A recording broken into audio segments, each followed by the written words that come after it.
بسم اللہ الرحمن الرحیم۔ احباب ذی وقار، یہ رجب المرجب کا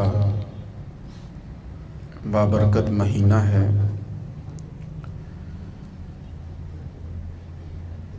6 رجب المرجب کو ہند کی سرزمین پر اجمیر شریف میں سلطان الہند غریب نواز ہند کے راجہ، ہم سب کے خواجہ حضرت سیدنا معین الدین چشتی اجمیری رحمت اللہ تعالی علیہ کا عرس پاک ہوتا ہے۔ یقین کیجئے کہ آج بر صغیر کے اس خطے میں جو اسلام کا پرچم لہلہاتا ہوا اور سر بلند نظر آتا ہے، یہ انہی بزرگان دین کی محنت کا نتیجہ ہے، جنہوں نے اپنے قول سے، اپنے عمل سے، اپنے کردار سے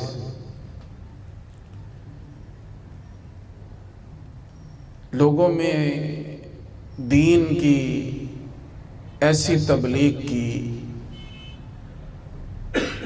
اور لوگوں کو دین کا پیغام اس انداز سے پہنچایا کہ لاکھوں کی تعداد میں لوگ جو ہیں وہ حلقہ بگوش اسلام ہو گئے۔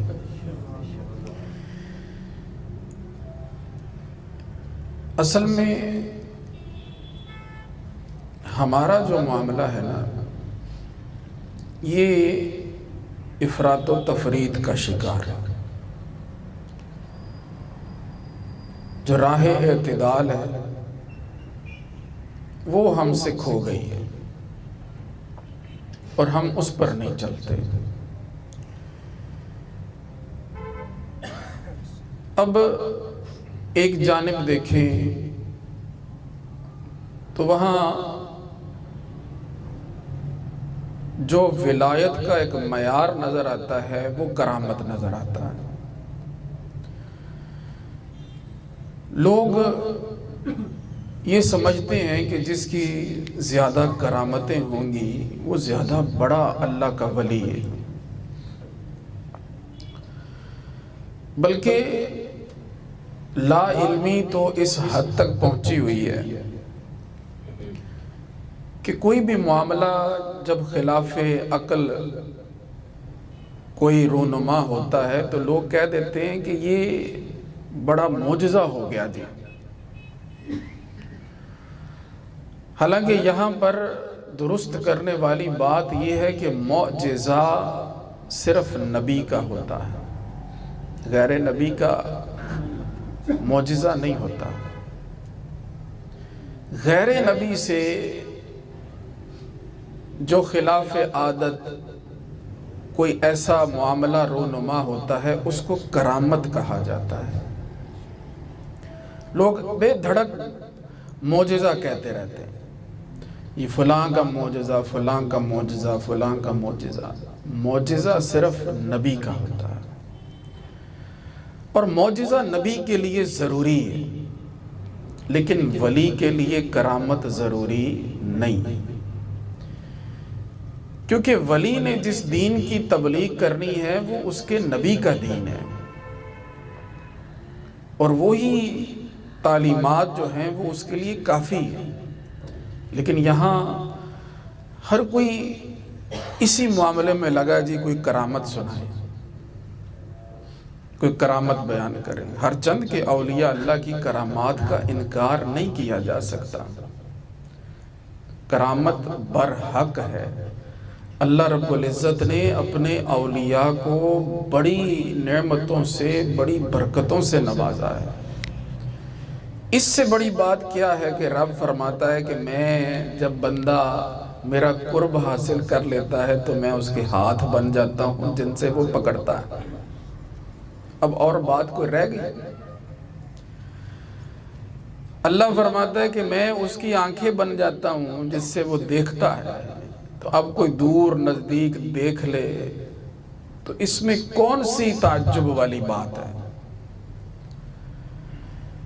تو رب کریم کی جو قدرتوں کے مظہر بن جاتے ہیں اولیاء کرام، اللہ رب العزت ان کو اپنی رحمتوں سے برکتوں سے نوازتا ہے، تو کوئی کرامت دکھا دینا، کوئی کرامت کا ان سے رونما ہو جانا، یہ کوئی بڑی بات نہیں ہے۔ لیکن معاملہ یہ ہے کہ ہم فقط اسی معاملے کو لے کر آگے کیوں چل رہے ہیں؟ اللہ کریم ہمارے واعظین کو معاف کرے اور ایسے علماء کو بھی معاف کرے کہ جنہوں نے فقط اسی سلسلے کو آگے چلایا اور لوگوں کو کرامتیں سنا سنا کر بالکل ہر معاملے سے انہوں نے دور کر دیا۔ اور یہ معاملہ پھر اس حد تک بڑھا کہ جھوٹی کرامتیں بھی لوگوں نے بیان کرنا شروع کر دی، اور پھر اب تو صورتحال یہ ہے کہ لوگ شعبدہ بازیوں کو بھی کرامت کہنے لگ گئے ہیں۔ ان کو یہ بھی نہیں پتا کہ کرامت ہوتی کیا ہے، اور لوگ یوٹیوب پر بھی بیٹھے ہوئے کرامتیں دکھا رہے ہیں کہ دیکھیں جی یہ کرامت ہے، اور یوں کر کے اپنا سلسلہ احباب اور سلسلہ مریدین بڑھانے کی کوشش کی جا رہی ہے۔ ایک نظام چل گیا۔ دوسری جانب ایک ایسا طبقہ ہے جو ویسے ہی صوفیاء کرام کو، اولیاء کرام کو، ان کے معاملات کو سمجھنے سے قاصر ہے، اور وہ طرح طرح کے اعتراضات اولیاء کرام کی باتوں پر، اولیاء کرام کے معاملات پر وہ کرتے ہیں۔ معاملہ یہی ہے، جب ادھر سے جھوٹی کرامتیں بیان ہوئیں تو ظاہری بات ہے کہ ادھر سے اعتراض تو ہونا تھا۔ انہوں نے ہر چیز کا معیار اپنی عقل پر رکھ لیا، اور لوگوں کے سامنے انہوں نے طرح طرح کے اعتراضات رکھنے شروع کیے کہ دیکھیں جی یہ کیسے ہو سکتا ہے، دیکھیں جی یہ کیسے ہو سکتا ہے۔ تو جو پڑھی لکھی ذہنیت کا مالک ہے اور ہر چیز کا معیار وہ عقل کو سمجھتا ہے، تو اس کے ذہن میں لا محالہ اس قسم کے جو شبہات ہیں وہ پھر جنم لیتے ہیں کہ یہ معاملات آخر آئے کہاں سے۔ سب سے پہلی بات تو یہ ہوتی ہے کہ صوفیاء کرام کے جو طریقے ہیں یہ صحابہ کرام نے کیوں نہیں اختیار کیے؟ جس طرح کے معاملات یہ کر رہے ہیں، صحابہ کرام نے اس قسم کے معاملات کو نہیں اختیار کیا، یہ سلوک وہ کیوں نہیں انہوں نے پڑھا؟ تو بات یہ ہے صحابہ کرام کے لیے حضور کی ایک نظر ہی کافی ہو رہی ہے۔ جس سفر کو صوفیاء کرام سلوک کے ذریعے طے کرتے ہیں، مدتوں میں طے کرتے ہیں، صحابہ کرام کو ایک آنے واحد میں حضور کی زیارت کر کے وہ سارے مقام اور ساری منزلیں ان کی طے۔ شریعت میں بھی ان کا بڑا مقام ہے، ان کی بات حجت شرعیہ ہے، وہ حضور کے کسی عمل کو لے لیں اور اس پر وہ عمل کریں تو یہ ان کا اختیار ہے۔ ان کو اللہ رب العزت نے مقام اجتہاد عطا فرمایا، اور طریقت میں ان کا صحب سب سے کامل ہے، اور حضور کی نگاہ مبارکہ سے ان کے یہ سارے مقامات جو ہیں وہ طے ہیں۔ اور ایک صحابی جس مرتبے اور جس مقام پر فائز ہے، کون سا صحابی؟ حضرت سیدنا صدیق اکبر رضی اللہ تعالیٰ عنہ کی بات نہیں ہو رہی، سیدنا عثمان غنی، حضرت عمر فاروق، سیدنا علی کی بات نہیں ہو رہی، اس صحابی کی بات ہو رہی ہے کہ جو حضور کے پاس آیا، اس نے حضور کے دست مبارک پر اسلام قبول کیا اور واپس چلا گیا۔ ایک ایسا واقعہ ہوا بھی، ایک صحابی آئے، مسلمان ہوئے، واپس جانے لگے، اونٹنی پر جب سوار ہوئے نا، اونٹنی پر جب سوار ہوئے تو اونٹنی کے اٹھنے کی وجہ سے ایسا کوئی جھٹکا لگا، نیچے گرے اور وہ گرنے کی وجہ سے ان کا انتقال ہو گیا۔ آقا کریم صلی اللہ علیہ وآلہ وسلم نے فرمایا کہ عمل قلیلا و اجر کثیرا، نہ کوئی نماز پڑھی ہے، نہ کوئی روزہ رکھا، نہ کوئی جہاد کیا، لیکن غوث پاک سے وہ بھی افضل ہے، داتا صاحب سے وہ بھی افضل ہے۔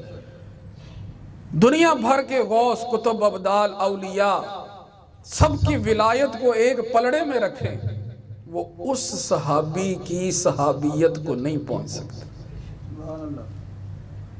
یہ آقا کریم صلی اللہ علیہ وآلہ وسلم کا خاصہ ہے کہ جو ایمان کی حالت میں ان کو دیکھ لے اور ایمان کی حالت میں دنیا سے چلا جائے، وہ صحابی ہے، وہ دنیا بھر کے اولیاء کرام سے افضل ہے۔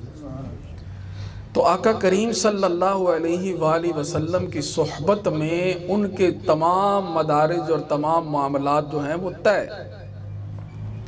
اس کے بعد ظاہری بات ہے کہ اب جب سرکار علیہ السلام بنفس نفیس آپ دنیا میں جلوہ گر نہیں، تو اب صوفیہ کرام نے پھر یہ راستے ہم کو بتائے اور انہوں نے دکھائے۔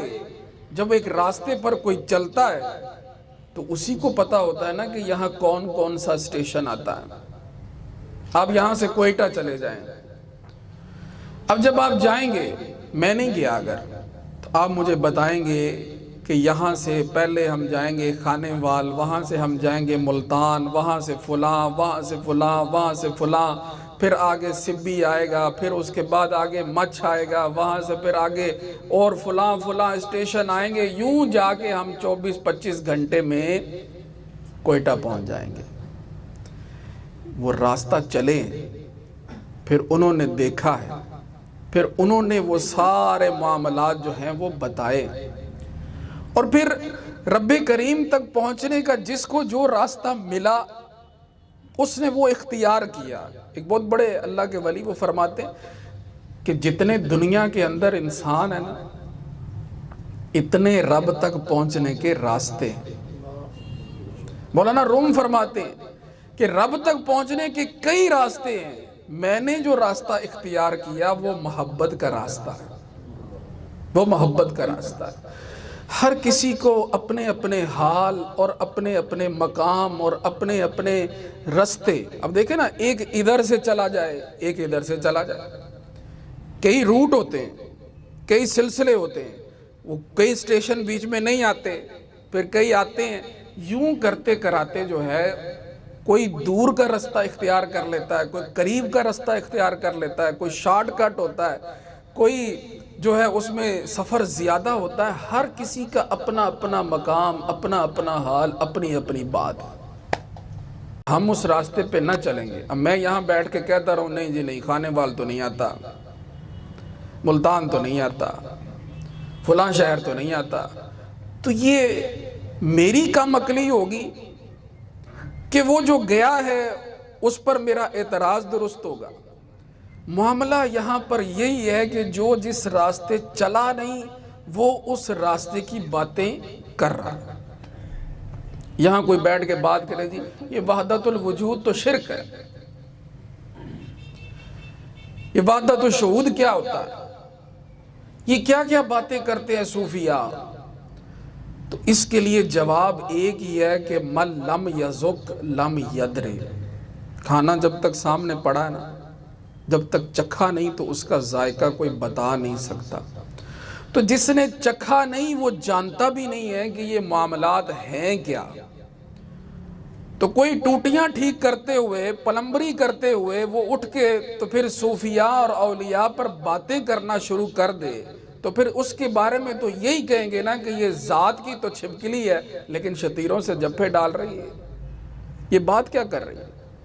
اب جو لوگ اس راستے پر چلے نہیں، جن لوگوں نے یہ معاملہ دیکھا نہیں، جو اس صوفی کے حال سے آگاہ نہیں ہے، تو انہوں نے اعتراض کر دیا، ان کے اوپر یہ بات آئی۔ بابا بلے شاہ صاحب بڑی پیاری بات کہتے ہیں، فرمایا عاشق ہویوں رب دا ہوئی ملامت لاکھ،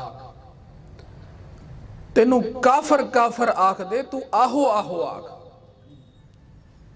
جنہیں پتہ ہی نہیں، جو ایک رستے پہ چلے ہیں بزرگ، ایک نظام میں چلے ہیں، اب جس کو پتہ نہیں وہ پھر بات کرے گا کہ دیکھیں جی یہ کیا بات ہے، یہ سکر کیا ہوتا ہے، یہ صحو کیا ہوتا ہے، یہ فنا کیا ہوتی ہے، یہ بقا کیا ہوتی ہے، یہ سیر فی اللہ کیا ہوتی ہے، سیر ان اللہ کیا ہوتی ہے، ٹھیک ہے جی، یہ سارے معاملات جو ہیں، یہ سیر انفسی کیا ہوتی ہے، سیر آفاقی کیا ہوتی ہے، اسے کیا پتا؟ وہ تو اس راستے پہ چلا ہی نہیں۔ اور پھر جب کوئی راستے پہ چلتا ہے تو ظاہری بات ہے شیطان تو ہر ایک کے ساتھ ہے، اور شیطان کی ہر دفعہ یہ کوشش ہے کہ وہ جو بھی اللہ کے راستے کا سالک ہے اس کو اس راستے سے ہٹائے، وہ کوشش کر رہا ہے۔ اب جب شیطان کوشش کرتا ہے، غالباً حضرت جنید بغدادی یا حضرت بایزید بستامی کا یہ قول ہے، آپ فرماتے ہیں کہ 40 سال تک شیطان کے ساتھ میری جنگ چلتی رہی ہے، 40 سال تک، کبھی وہ مجھ پہ حاوی، کبھی میں اس پہ حاوی، وہ کوشش کرتا رہتا ہے، بڑا طاقتور ہے، وہ لگا رہتا ہے۔ وہ اس نے تو اللہ کی بارگاہ میں بھی عرض کیا، مولا میں اگے پیچھے دائیں بائیں ہر طرف سے آگے ان بندوں کو تیرے رستے سے روکنے کی کوشش کروں گا۔ تو رب نے فرمایا جڑے پھر تیرے آنکھیں لگ گئے، میں جہنم انہاں دے نال ہی بھر دینی، میں جہنم بھر دوں گا، لیکن جو میرے بندے ہیں وہ تمہارے آنکھیں نہیں لگیں گے۔ تو شیطان کی کوشش بھی ساتھ ساتھ جاری ہے، ساتھ ساتھ یہ معاملات چل رہے ہیں۔ تو صوفیہ کرام نے اپنے جو احوال بیان کیے، اپنی جو باتیں بیان کی، کوئی جو ہے وہ پلمبر اٹھ کے ان کے اوپر باتیں کرنا شروع کر دے تو کیا پدی اور کیا پدی کا شوربہ، اسے کیا پتا کہ اس معاملے کے سلسلے کیا ہیں اور رب کریم تک پہنچنے کے جو راستے ہیں وہ کیا ہیں۔ شیطان دیکھیں نا، ہم چلے لاہور کو اور کوئی یہاں سائیوں والا کے اوپر ہی جناب کوئی آبادی دیکھے، کوئی بستی دیکھے، لائٹیں لگی ہوئی ہوں، کوئی نمائش ہو رہی ہو، وہاں کوئی سلسلے لگے ہوں، تو کوئی ہم کو یہ کہہ دے کہ جناب یہی لاہور ہے، آپ اس مقام پہ پہنچ گئے جہاں ہم نے جانا ہے، لاہور پہنچ گئے آپ، اگر ہم اس کی بات مان لیں گے تو ہم اپنے مقام تک تو نہ پہنچ سکے۔ تو شیطان یوں ہی ملمہ سازیاں کرتا ہے، وہ رستے میں یوں مختلف مقامات کو بنا سنوار کر دکھاتا ہے، وہ کہتا ہے جی یہ مقام ہے، آپ پہنچ گئے، بس یہیں آگے نہ جائیں، بس یہاں پہنچ گئے۔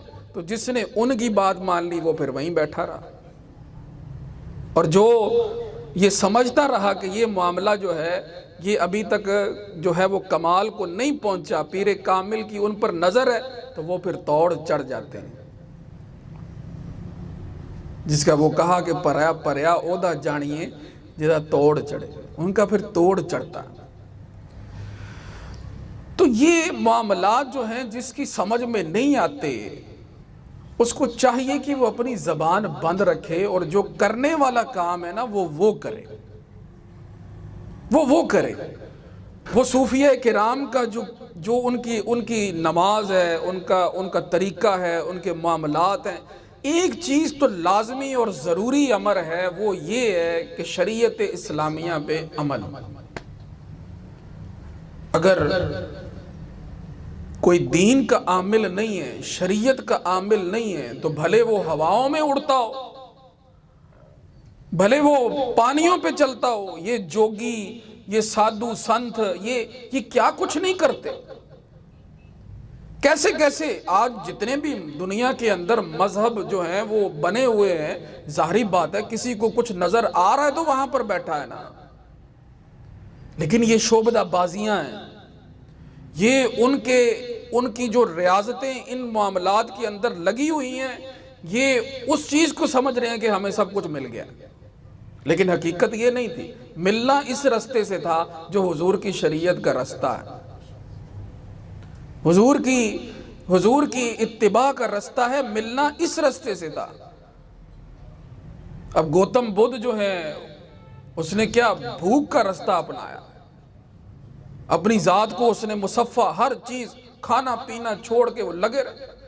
راہب جو ہیں وہ اپنی عبادتیں ریاضتیں کرتے ہیں، سکھ جو ہیں ان کے ہاں اپنے نظام ہیں، ہندوؤں کے ہاں اپنے نظام ہے، کوئی جناب ہاتھ اونچا کر کے تو اس نے وہیں کا وہیں رکھا ہے، کوئی جناب ٹانگیں اوپر کیے ہوئے ہے، کوئی کچھ کر رہا ہے، کوئی کچھ کر رہا ہے۔ وہ یہ سمجھ رہے ہیں کہ یہ معاملات جو ہیں یہ ہمیں جو ہے وہ رب تک پہنچا دیں گے، لیکن حضور کی اتباع کا رستہ ہی وہ رب کا راستہ۔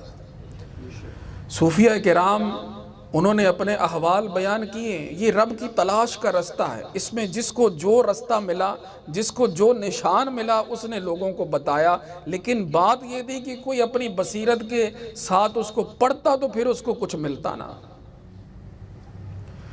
حضرت مجدد پاک علیہ رحمہ نے رب کی معرفت کے بارے میں بات ہی ختم کر دی۔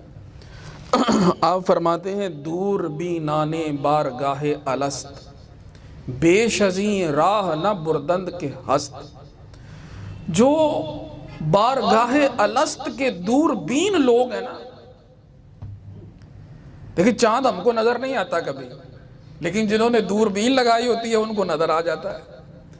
تو اسی طرح یہ کہ جو معاملات ابھی ہمارے سامنے نہیں، لیکن جو دور بین ہے نا، دور کی نظر رکھنے والے ہیں، بڑے بڑے اولیاء، اللہ رب العزت کی معرفت کے اس سفر میں نکلنے والے، اور اس میں بڑی بڑی جنہوں نے کامیابیاں اور فتوحات حاصل کی ہیں، وہ دور بینان بارگاہ الست، وہ جو بڑے بڑے پہنچے ہوئے لوگ ہیں نا، ان کو بھی اس سے زیادہ نشان اور کوئی نہیں ملا کہ ہست، کہ وہ ہے، بس وہ ہے، اتنا ان کو بھی پتا چلا ہے۔ ابھی جو اور آگے باتیں ہیں اس تک تو وہ بھی نہیں پہنچ سکے۔ یہ حضرت مجدد پاک علیہ رحمہ نے یہ بات فرمائی کہ ہر چند کے انہوں نے بہت دیکھا، بہت بڑے بڑے مقامات تک گئے، لیکن ان کو بھی جو وہ کیفیات اگر ان کو کہیں کہ بیان کریں تو وہ فقط اتنا ہی بیان کر سکتے ہیں کہ وہ ہے، بس۔ تو بات یہ ہے کہ ہم لوگ جب ایک رستے پر چلے نہیں، ہم جانتے نہیں کہ اس رستے کی تکالیف کیا ہیں اور اس رستے کے کیا کیا معاملات ہیں، تو ہم اپنی عقل کی کسوٹی پر ان کو رکھ کے جب صوفیاء پر اور اولیاء پر ہم اعتراضات کریں گے تو یہ لازمی امر ہے کہ ہم اپنا ایمان ہی برباد کریں گے۔ کیوں؟ کیونکہ اللہ رب العزت نے فرمایا کہ جو میرے من عاد لی ولیا فقد آذنتہ بالحرب، جس نے میرے ولی کا بغض رکھا، جو میرے ولی سے عداوت رکھتا ہے، میرا اس سے اعلان جنگ ہے۔ اور جنگ میں جو سب سے بہتر چیز ہوتی ہے نا وہی لی جاتی ہے، اور بندے کے پاس ایمان سے بڑی چیز اور کوئی نہیں۔ اب غوث پاک کی بات کریں تو لوگ اعتراضات کرنا شروع ہو جاتے ہیں۔ اعلیٰ حضرت نے یہی چیز سامنے رکھ کے نا تو ان کو بھی متنبہ کیا تھا، فرمایا باز اشہب کی غلامی سے یوں آنکھیں پھرنی، دیکھ اڑ جائے نہ ایمان کا طوطا تیرا۔ وہ تو باز اشہب ہے، ان کی پرواز ہی بڑی بلند ہے، اور تو ان کی غلامی سے جب آنکھیں پھیرے گا تو اس بات کا خیال کر لے کہ کہیں تیرے ایمان کا طوطا نہ اڑ جائے۔ تو یہاں پر اگر کوئی نہیں جانتا تو یہ کوئی اس کے لیے ضروری نہیں ہے کہ وہ جناب ان پر اعتراضات کرنے کی جو ہے وہ ایک سلسلہ شروع کر لے۔ دیکھیں حضرت منصور حلاج انہوں نے انا الحق کہا، اب یہ ان کی اپنی کیفیت، اب یہ ان کا اپنا حال، جن کو سمجھ نہیں آیا انہوں نے ان کو سولی پہ چڑھا دیا، اور بعد میں آنے والوں نے جنہوں نے ان کو سمجھا انہوں نے اتنی موٹی موٹی کتابیں ان پر لکھ دیں کہ جناب اصل معاملہ تو یہ تھا۔ آج وہ صاحب مزار ہیں، آج دنیا میں ان کا نام ہے. مولانا روم جو ہے ان کی ہر کیفیت کو بیان کرتے ہیں, ہر معاملے کو بیان کرتے ہیں. تو جو جس رستے پہ گیا اس کو اس کا پتہ چلا, جن کو نہ پتہ چلا تو وہ فقط ظاہر بین ہے, ان کو یہ اندر کے معاملات کا علم نہیں. تو یہ جتنے اعتراضات صوفیاء پہ اولیاء پہ ہو رہے ہیں, یہ فقط اسی چیز کا اور اسی سوچ کا نتیجہ ہے کہ یہ لوگ اس سفر پر خود نکلے گئے. اگر یہ کسی پیر کامل مکمل کا دامن تھام کر اس راستے پر نکلتے تو کبھی یوں ان کے پاؤں نہ لڑکھڑاتے اور یہ پھر یوں الٹی سیدھی باتیں نہ کرتے. تو بات یہ کہ بزرگوں نے تو پھر بات کہہ دی کہ کوئی کافر تمہیں کہتا ہے تو کہتا رہے, اس نے تو کہنا ہی ہے, اس کو پتہ ہی نہیں ہے. تو عاشق ہوئیں رب دا ہوئی ملامت لاکھ, تینوں کافر کافر آکھ دے تو آہو آہو آکھ. یہ ان بزرگوں کی باتیں. اصل میں اب یہ میں نے آپ کو افراط اور تفریط دونوں سمجھا دی کہ ایک طبقہ تو لگا بات جی سانو کرامت سناؤ. اب خواجہ صاحب کی بات ہو, او جی او جتیاں کداں پئیاں جی, او جی او اداں کہ کیا کہتے ہیں وہ جو انا ساگر ہے وہ کیسے پیالے کے اندر آ گیا جی, یہ ساری باتیں. اب یہ وہ پرتھوی راج کا جو معاملہ, یہ سارے ظاہری بات ہے کہ یہ معاملات بھی ہوئے, لیکن کچھ لوگوں کی توجہ ادھر ہی. اب وہ دوسرا طبقہ وہ عقل پہ لے آتا ہے, وہ کہتا ہے جی یہ کیسے, یہ معاملہ وہ اتنا بڑا دریا ایک پیالے کے اندر کیسے آ گیا. تو یہ تو ان کو اللہ رب العزت نے اپنے کرم سے نوازا ہے نا. وہ رب کریم جو اپنے محبوب کی انگلیوں سے پانی کے چشمے جاری کرنے کی قدرت رکھتا ہے, وہ اپنے ولی کے کوزے میں دریا بند نہیں کر سکتا. تو یہاں پر جو ہے نا وہ کہتے ہیں کہ عقل کو تنقید سے فرصت نہیں, عشق پر اعمال کی بنیاد رکھ. ان کی غلامی کرنی چاہیے, ان کے پاس بیٹھنا چاہیے. لیکن ایک چیز جو ہے نا, آپ کرامت بیان کرنا بھی کوئی ضروری نہیں نہ. یہ دیکھیں وہ جو معاملات ہوئے وہ اس زمانے کے لیے ہوئے, اس پہ لوگوں نے اسلام قبول کیا, وہ سارا سلسلہ. ہمارے لیے یہ کہ ہم خواجہ صاحب سے محبت کریں, یہ ضروری ہے ہمارے لیے. ہمارے لیے ضروری یہ ہے کہ ہم خواجہ صاحب کی تعلیمات کو جانیں کہ خواجہ صاحب شریعت پہ کتنے عامل تھے. اب یہ تو ہم نے جانا ہی ہے. کتنے لوگ ہیں جو یہ جانتے ہیں خواجہ صاحب نے کون کون سی کتابیں لکھی. خواجہ صاحب کی تعلیمات اگر ہم کہیں سے حاصل کرنا چاہیں تو کہاں سے ملیں گے. خواجہ صاحب کے ہاں آپ نماز کی کیا بات کرتے تھے. اب یہاں قبلہ حضرت صاحب کے ساتھ ہمارا تعلق ہے. کچھ لوگ ایسے وہ کہیں کرامت کوئی حضرت صاحب نے سناؤ جی سن, لیکن بات یہ ہے کہ حضرت صاحب نے تو ہمیں جنت کا رستہ بتایا ہے. اس سے بڑی بات کیا. آپ نے فرمایا 3 کام کر لو, دل میں سرکار کی سچی محبت, حضور کی سنت پر عمل, اس میں نماز با جماعت کی پابندی اور درود پاک کی کثرت. یہ 3 کام کر لو. سرکار فرمایا کرتے تھے چھلانگتے پھلانگتے, یہ لفظ تھا آپ کا, چھلانگتے پھلانگتے جنت چلے جاؤ. بات تو یہ تھی, اس پر ہم عمل کرتے ہیں. تو جو بھی اللہ کا ولی ہے اس نے رب کی شریعت کو اپنے آپ پر نافذ کیا ہے اور لوگوں کو بتایا ہے. تو آئیے آج خواجہ صاحب کی باتیں ہو رہی ہیں تو انہی کی کچھ تعلیمات ہم بھی جان لیں. حضرت خواجہ غریب نواز معین الدین چشتی اجمیری رحمت اللہ تعالی علیہ, یہ یقین کریں کہ وہ جو کچھ بھی معاملات دنیا کے اندر لوگ کر رہے ہیں, لوگ طرح طرح کے لوگوں نے عجیب عجیب سلسلے نکال لیے, اور صوفیاء کا ان سے کوئی تعلق نہیں. یہ لوگوں نے اپنے نظام چلائے ہوئے ہیں, ان کو کرنے دے جو وہ کرتے ہیں. ہمیں تو یہ ہے کہ ہم پیار کریں, ہم پیار کریں اور ہم ان کی تعلیمات کو اپنے آپ پہ جس نے نافذ کر لی اس نے پا لیا, اس کی جھولی بھر جائے گی. اور جس نے نہ کیا وہ فقط ادھر ادھر ہی سلسلے کرتا تو پھر وہ مکے گئے, مدینے گئے, کربلا گئے, جیسے گئے تھے ویسے ہی چل پھر کے آ گئے. یہی بات ہے. وہ تو اقبال نے بھی زائر حرم سے پوچھا تھا کہ حرم کا تحفہ زمزم کے سوا کچھ اور نہیں. گئے ہو اللہ کے گھر, کیا لے کے آئے ہو؟ زمزم کھجورے لے کے آ گئے. اب وہ ٹھیک ہے, اپنی جگہ بات ہے, لیکن بات تھی کہ وہاں سے رب سے کوئی معرفت کا کوئی جو ہے تحفہ بھی لے کے آتے، وہاں سرکار کی بارگاہ میں گئے تھے، وہاں سے کوئی ادب بھی لے کے آتے، حضور کے دین کا نفاذ اپنی ذات پہ کر کے آتے۔ تو کیا ہے، کئی حاجی بن بن آئے جی، گل نیلے جامے پائے جی، حج ویچ ٹکے لے کھائے جی، پلا اے گل کس نو پائے جی، کدی سچی گل بھی لک دی۔ لوگ تو حج پہ کاروبار کرتے ہیں، ایسے بھی ہے، لیکن اللہ کے نیک بندے آج بھی موجود ہیں، ان کا انکار نہیں کیا جا سکتا۔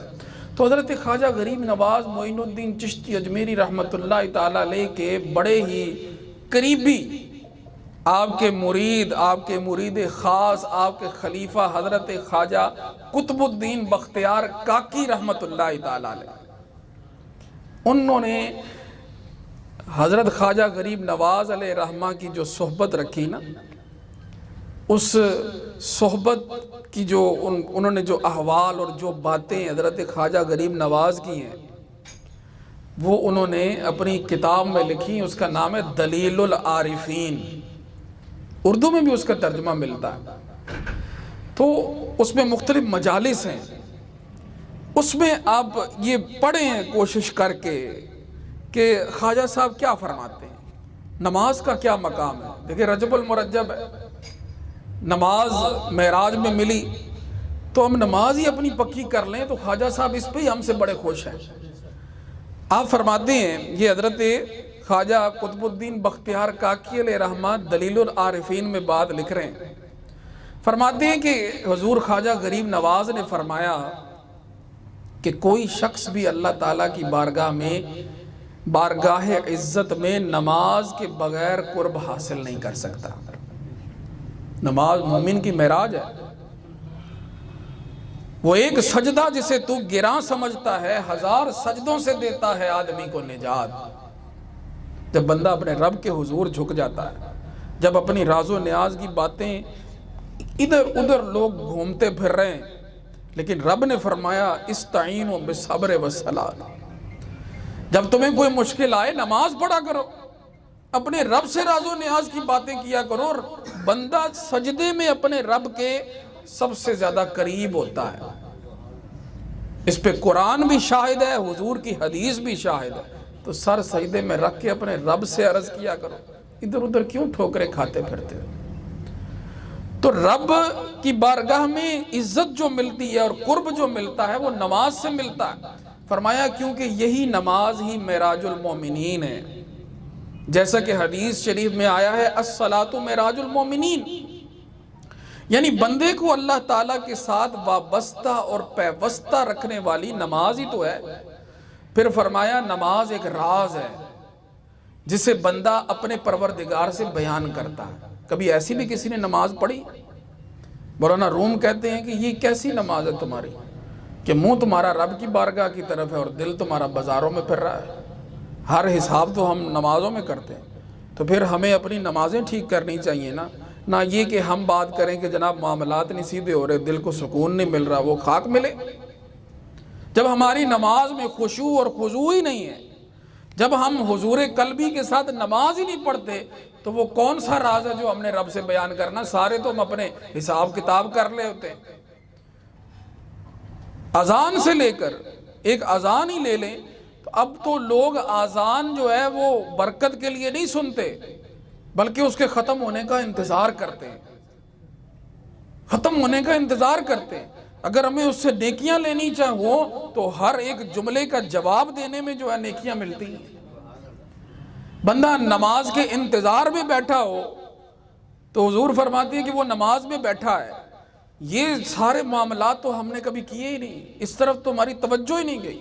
نماز کے جو آداب ہیں، خشوع ہے، خضوع ہے، جب تک وہ نہ آئے گا، دل بازاروں میں گھومتا پھرے گا، یہی سوچتا رہے گا بھی ہے نماز پڑھ کے جا کے فلانے کو میں پیسے لینے نے، پتہ نہیں وہ دیندہ ہے کہ نہیں دیندہ۔ جب نماز کے اندر دل ادھر ادھر ہوگا تو رب سے کون سی رازداری کی باتیں کرنی تم نے؟ جب وہ کی نہیں تو مقام کیا حاصل ہونا ہے؟ تو فرمایا کہ یہ ایک راز ہے جسے بندہ اپنے پروردگار سے بیان کرتا ہے، اور راز کہنے کے لیے بندے کو ایسا قرب حاصل ہوتا ہے جو اس راز کے لائق ہوتا ہے، اور اصل راز کی باتیں تو صرف نماز میں ہی کہی جا سکتی ہیں۔ اصل راز کی جو باتیں ہیں نا وہ نماز میں ہی کہی جاتی ہیں۔ حضرت مجدد پاک علیہ رحمہ نے، حضور علیہ السلام کی ایک حدیث ہے، آپ فرماتے ہیں کہ میرا رب کے ساتھ جو ہے نا کوئی کچھ اوقات ایسے بھی ہوتے ہیں کہ جس کے اندر کوئی ملک مقرب بھی نہیں ہوتا، جبرائیل بھی نہیں درمیان میں ہوتے، کوئی بھی نہیں ہوتا، میں اپنے رب کے ساتھ ڈائریکٹ میری بات ہو رہی ہوتی۔ یہ میرے کچھ ایسے اوقات ہوتے ہیں۔ حضرت مجدد پاک علیہ رحمہ فرماتے ہیں اس حدیث کی جو مجھے سمجھ آئی ہے نا وہ یہ ہے کہ یہ وہ وقت ہے جو نماز کا وقت ہے، نماز کا وقت ہے، ڈائریکٹ باتیں ہو رہی ہیں۔ تو فرمایا اصل راز کی باتیں تو صرف نماز میں کہی جا سکتی ہیں۔ حدیث شریف میں آتا ہے المصلی یناجی ربہ، نماز پڑھنے والا دراصل اپنے رب سے سرگوشی میں کوئی راز کی باتیں کرتا ہے۔ اب آپ خواجہ صاحب سے محبت کرنے والے ہیں تو ہمیں تو یہ چاہیے نا کہ ہم اپنی نمازوں کو ایسا بنا لیں۔ یہ ہے خواجہ صاحب کا مشن جو انہوں نے ہم کو دیا ہے، جو انہوں نے ہم تک پہنچایا ہے کہ لوگ جو ہیں وہ نماز پڑھیں تو اس انداز سے پڑھیں کہ پھر اور کوئی چیز جو ہے وہ ان کے سامنے نہ ہو، فقط ایک رب کریم کے حضور جب وہ حاضر ہوں تو سارے سلسلے کٹ جائیں، وَتَبَتَّلْ إِلَيْهِ تَبْتِيلًا، بندہ دنیا سے کٹ کے اپنے رب کے حضور حاضر ہو جائے۔ تو نماز سارے جو ہے وہ ہم نے آداب کے ساتھ پڑھنی۔ یہاں تو کوئی پتہ نہیں، منہ اٹھایا ادھر، سوچتا بندہ مسجد کے اندر اللہ اکبر، پھر مسجد سے باہر، یہ صورتحال۔ مومن تو مسجد میں ایسے ہوتا ہے جیسے کہ پانی کے اندر مچھلی ہوتی ہے۔ یہاں تو نہ کوئی مسجد جانے کا ادب پتہ، نہ مسجد سے آنے کا ادب پتہ، نہ بیٹھنے کا پتہ، نہ کھڑے ہونے کا پتہ، ہر ایک کو دنیا کی دوڑ لگی ہوئی، ہر ایک ادھر کو جو ہے نا وہ جو لگا ہوا۔ وَسَارِعُوا إِلَىٰ مَغْفِرَةٍ مِّن رَبِّكُمْ، اس کی ایک تفسیر یہ ہے کہ مغفرت کی طرف جو تم نے دوڑنا ہے، اس کا مطلب یہ ہے کہ تکبیر اولیٰ کی طرف دوڑو، تکبیر اولیٰ کی طرف دوڑو۔ اور پھر جب مسجد میں داخل ہونا ہے تو اس کا بھی تو کوئی ادب ہے۔ خواجہ صاحب نے یہاں پر یہ بات ارشاد فرمائی۔ ایک بزرگ ہوئے حضرت سفیان ثوری رحمت اللہ تعالی علیہ، نام سنا ہوگا آپ نے۔ ثور جو ہے نا، ثور یہ عربی میں بیل کو کہتے ہیں، بیل کو۔ اب ظاہری بات ہے جن کے مقام اونچے، ان کی باتیں بھی اونچی، ان سے پھر جو باز پرس ہوتی ہے وہ بھی پھر اور طرح کی ہوتی۔ حضرت سفیان ثوری رحمت اللہ تعالی علیہ، آپ یوں ہی کچھ دھیان ادھر ادھر تھا تو مسجد میں داخل ہو گئے۔ جب مسجد میں داخل ہوئے تو بایاں پاؤں انہوں نے مسجد میں پہلے اندر رکھ دیا۔ ہم نے تو کبھی نہیں سوچا یہ، ہم تو بس جتی پائی تو جناب وہ بھی ادھی نکلے بعد دوڑ گئے، اور جناب اندر گئے وہ بھی نہیں پتا کہ مسجد میں ٹھا ٹھا جوتوں کی آوازیں آ رہی ہوتی ہیں، لوگ جب مسجد میں جو ہے نکل رہے ہیں یا جا رہے ہیں یا آ رہے ہیں، کوئی ادب کی بات نہیں۔ تو کیا ہے کہ حضرت سفیان ثوری رحمت اللہ تعالی علیہ وہ ایسے ہی بے توجہی میں ان کا بایاں پاؤں مسجد کے اندر چلا گیا۔ ہاتف غیبی سے آواز ان کو آئی کہ اے ثور، اب ترجمہ خود ہی کر لیں، میں نے آپ کو بتا دیا، بیل کہتے ہیں۔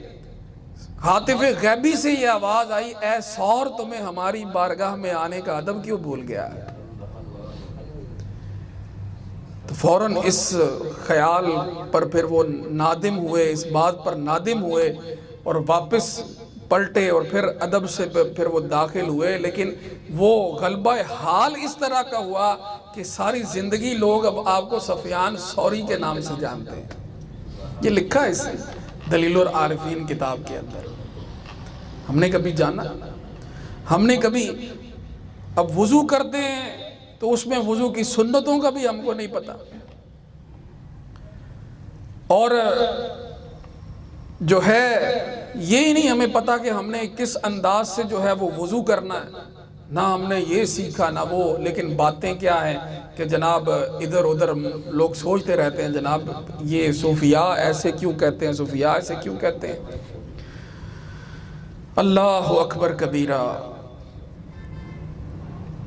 تو فرمایا کہ حضرت ابو اللیث سمرقندی رحمت اللہ تعالی علیہ، یہ فقہ کے بڑے امام ہیں، ان کی کتاب ہے تنبیہ الغافلین، کبھی وہ بھی کوئی بندہ پڑھ کے دیکھے، وہ بڑی کمال کی کتاب ہے۔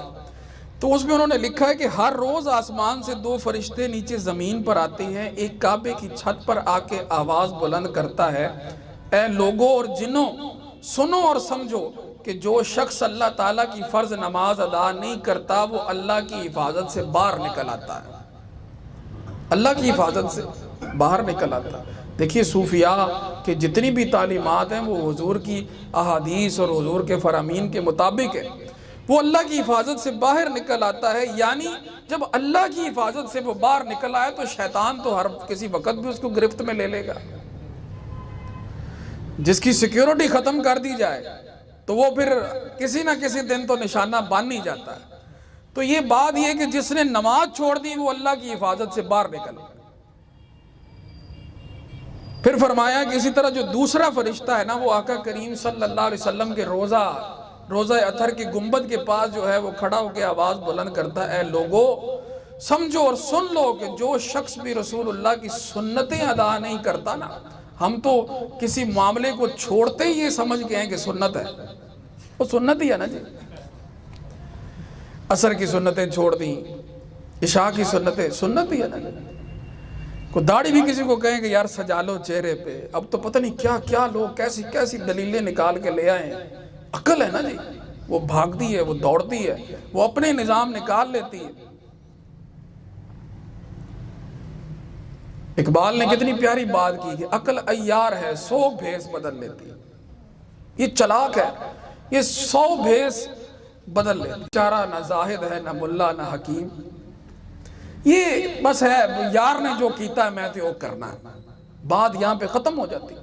سرکار نے داڑھی مبارک سے پیار کیا، صحابہ کرام نے داڑھی مبارک سے پیار کیا، اب اس سے بڑی اور دلیلیں کیا دیں؟ لیکن اب لوگ جناب وہ فلان دلیل لائیں جی، یہ کس پائے کی دلیل ہے جی، پھر اس پہ یہ عقلی دلیل ہے جی، پھر یہ ہے جی، پھر وہ ہے جی، نتیجہ یہ نکلا کہ یہ سنت ہے لہٰذا ہم اس لیے نہیں رکھ رہے۔ تو یہ سنت سے پیار ہوا؟ تو سنت کو اگر کوئی سنت سمجھ کر اس کی تحقیر کر دے تو کافر ہو جاتا ہے۔ تو سستی باقی تو وہ اپنی جگہ، لیکن وہ سستی بھی دور کرنی۔ فرمایا کہ جو شخص رسول اللہ کی سنتیں ادا نہیں کرتا وہ حضور کی شفاعت سے محروم ہوتا ہے۔ فرمایا حضرت خواجہ غریب نواز علیہ رحمہ نے کہ میں جو ہے نا بغداد کی ایک مسجد میں وہاں کے اولیاء کے پاس بیٹھا تھا، تو وضو کے دوران انگلیوں کے خلال کا مسئلہ چل پڑا۔ تو فرماتے ہیں کہ جو ہے نا یہ کہا گیا کہ انگلیوں کا جو خلال کرنا ہے نا یہ سنت ہے، اور سرکار علیہ الصلوۃ والسلام نے جو ہے وہ اپنے صحابہ کو انگلیوں کا خلال کرنے کی تاکید کی ہے، اور فرمایا کہ جو شخص وضو کے دوران انگلیوں کا خلال کرے گا اللہ تعالیٰ اس کی انگلیوں کو اس کی شفاعت کرنے سے محروم نہیں کرے گا، یعنی اس کی انگلیاں بھی اس کی شفاعت کریں گے، کس نے سنت ادا کی، انگلیوں کا خلال کیا۔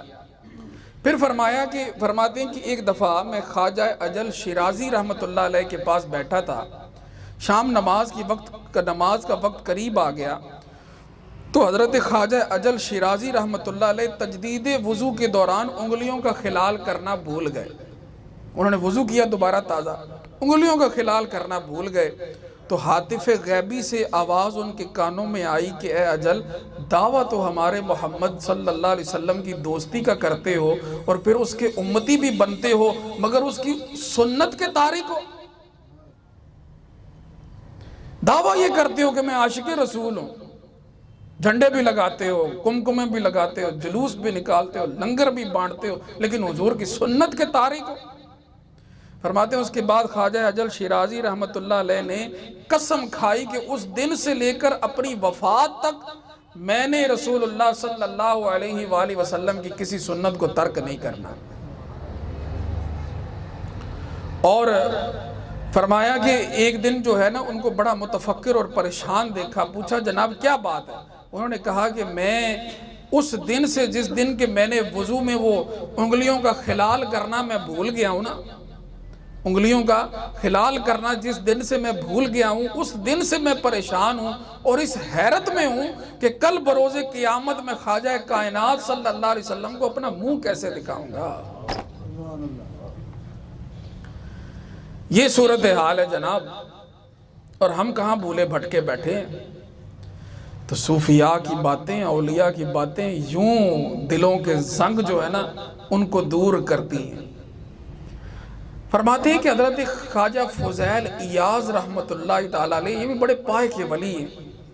وضو کرتے وقت ہاتھوں کو انہوں نے صرف 2 بار دھویا. سنت کیا ہے جی؟ 3 بار دھونا. جانتے ہیں نا آپ کوئی 3 بار، پتہ نہیں ہم دھوتے بھی ہیں کہ نہیں، لیکن یہ کہ کوشش کر کے ایسے پانی سے ذرا نکال باہر کر کے 3 بار دھو لینا چاہیے. 3 بار دھونا یہ سنت ہے. حضرت خواجہ فضیل ایاز نے وضو کرتے وقت ہاتھوں کو صرف 2 بار دھویا اور تیسری بار دھونا بھول گئے، نماز پڑھ لی. اسی رات سرکار علیہ السلام کو انہوں نے خواب میں دیکھا تو حضور نے فرمایا تعجب کی بات ہے کہ وضو کرنے میں تم سے ایک کمی واقع ہو گئی. تو حضرت فضیل ایاز رحمت اللہ علیہ ڈر کر خواب سے بیدار ہو گئے اور پھر انہوں نے نئے سرے سے کفارے کے طور پر وضو کیا، اور 1 سال تک اس کے کفارے کے لیے کہ یہ جو ہاتھ انہوں نے 3 دفعہ نہیں دھوئے، 2 دفعہ دھوئے ہیں، اس کے کفارے کے لیے 1 سال تک روزانہ 500 رکعت نفل انہوں نے اپنے آپ پہ لازم کر لی. آج بزرگوں کے مزاروں پہ بھنگیں پی جاتی ہیں، چرسیں پی جاتی ہیں، دھمالیں ڈالی جاتی ہیں، ہاں جی الٹے سیدھے کام جو بھی معاملات ہو رہے ہیں. بزرگوں نے تو یہ کیا ہے، صرف ہاتھ انہوں نے جب دھوئے ہیں اس میں سنت یہ ہے کہ 3 مرتبہ دھونا تھا، 2 مرتبہ دھویا. سرکار نے اس پر ان کو متنبہ کر دیا تو کفارے کے طور پر 1 سال تک روزانہ 500 رکعت نفل ہی پڑھتے رہے. یہ باتیں ہمیں کہاں سے ملیں گی؟ تو اصل محبت جو بزرگوں کے ساتھ کرنے والی ہے نا وہ یہ ہے کہ ہم اپنے بزرگوں سے جب محبت کرتے ہیں تو پھر ان کے طریقے پر بھی ہم چلیں. آپ فرماتے ہیں کہ ایک دفعہ میں ایک شہر میں گیا، اس شہر کا فرماتے ہیں مجھے نام نہیں یاد، لیکن اتنا یاد ہے کہ وہ ملک شام کے نزدیک ایک شہر تھا. اس کے باہر ایک بہت بڑی غار تھی. اس غار میں ایک درویش رہتا تھا اور اس درویش کا نام شیخ الاوحد محمد الواحد عزیزی ہے. فرماتے ہیں وہ بیچارہ اتنا کمزور اور اتنا ضعیف تھا کہ اس کے جسم پر اس کی ہڈیاں ہی باقی تھیں. وہ مصلے پہ بیٹھا ہوا تھا اور وہ جو غار ہے نا اس کے دروازے پہ ایک شیر بیٹھا ہوا ہے. اندر وہ نحیف اور ناتواں وہ بزرگ بیٹھا ہے، درویش آدمی، اور باہر غار کے دہانے پر ایک شیر بیٹھا ہوا ہے. فرماتے ہیں کہ میں شیر کے ڈر سے میں جب جانے لگا نا اندر تو میں شیر سے ڈر گیا، ہچکچایا میں. تو وہ بزرگوں کی نظر جب مجھ پر پڑی اور انہوں نے مجھے بلایا اور کہا اندر آؤ مت ڈرو. اب میں جب وہاں سے گزرا تو شیر نے مجھے کچھ بھی نہیں کہا. تو میں وہ درویش کے پاس آ گیا، ان سے ملاقات کا شرف حاصل کیا اور ان کے پاس بیٹھ گیا. تو فرماتے ہیں کہ پہلی بات جو انہوں نے مجھ سے یہ کی نا وہ یہ کی، تو انہوں نے کہا کہ جب تک تم اس شیر کو کچھ نہیں کہو گے یہ بھی تمہیں کچھ نہیں کہے گا. تمہیں اس سے ڈرنے کی کوئی ضرورت نہیں. جب کسی کے دل میں خدا کا خوف ہوتا ہے اس سے ہر چیز ہی خوف کھاتی ہے، اس سے ہر چیز ہی خوف کھاتی ہے. یہ ابھی واقعہ آپ سوشل میڈیا پہ دیکھ رہے ہیں، وہ ایک بچی ہے اکیلی تنہا اور سینکڑوں کی تعداد میں وہ کافروں کا ہندوؤں کا ہجوم ہے اور وہ اپنے بھگوان کے نعرے لگا رہے ہیں، اور اگر وہ اس پر جھپٹ پڑتے تو کیا ہوتا. ایک یہاں بھی واقعہ ہوا تھا مینار پاکستان میں، وہ بھی آپ کے سامنے ہوگا. جب بے حیائی بڑھتی ہے تو درندے، وہ مسلمان تھے سارے جو ادھر مینار پاکستان نوچ ڈالا انہوں نے، اب وہاں وہ اکیلی تنہا لڑکی، اور اس نے جب اللہ اکبر کے نعرے لگائے ہیں تو کفر کے ایوانوں میں زلزلہ طاری ہو گیا، ابھی تک اس کے جھٹکے آ رہے ہیں، اور وہ جتنے وہ لوگ تھے کچھ بھی نہ کر سکے، وہ اللہ اکبر کی ہیبت ہی ان پر اتنی آ گئی کہ جو اس کو کالج سے روکنا چاہ رہے تھے وہ سب کے سامنے آرام سے یوں کالج کے اندر داخل ہو گئی۔ یہ اللہ، اگر کوئی اللہ کے رستے پہ چلتا، جب بندہ رب سے ڈرتا ہے نا تو ہر چیز اس سے ڈرتی ہے۔ تو بزرگوں نے حضرت خواجہ صاحب کو کتنی پیاری بات کی، انہوں نے کہا جب جو بندہ رب سے ڈرتا ہے نا تو ہر چیز اس سے خوف کھاتی ہے، تو شیر کی کیا مجال ہے کہ اس بندے سے خوف نہ کھائے۔ ایسے بھی بزرگ ہیں کہ جو شیروں پہ سواری کیا کرتے تھے، شیروں پہ سواری کیا کرتے تھے۔ شیخ سعدی علیہ رحمہ نے گلستان میں واقعہ لکھا اور یہی بات لکھی